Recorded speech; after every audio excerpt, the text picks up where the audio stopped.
Welcome to our channel. Today we how to subscribe to Sentry for error tracking in app builds, complete guide step by step clearly. Visit the Sentry website at sentry.io. Click on the sign up button located on the top right corner of the homepage. Fill in the required fields in the registration form, including your email address and a secure. Alternatively, you can sign up using your GitHub, Google, or Microsoft account for a quicker process. After completing the registration, check your email for a verification link from Sentry. Click on the verification link to confirm your account. Once verified, log into your Sentry account using your credentials.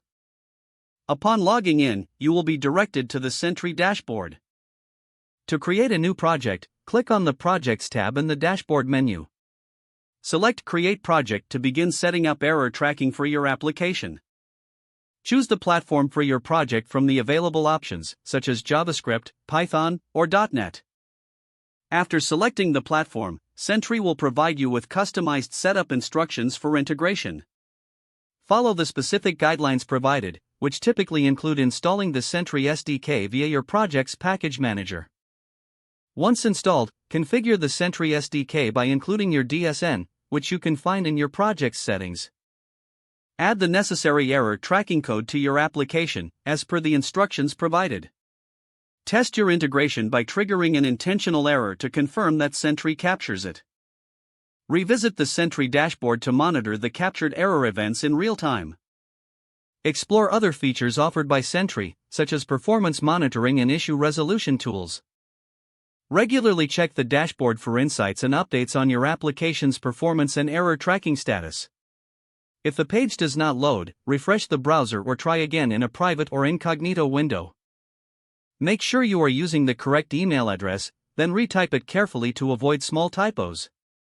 If your password is not accepted, use the reset option and create a new strong password you can remember.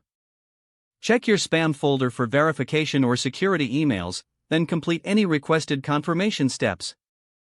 Enable two-factor authentication if available to improve account security and reduce unauthorized access risk. After signing in, review your profile details so your contact information and settings are accurate and current. If you see an error message, note it down and try again after restarting your device and internet connection. Log out when you finish, especially on shared devices, to keep your account and payment information secure. If the page does not load, refresh the browser or try again in a private or incognito window.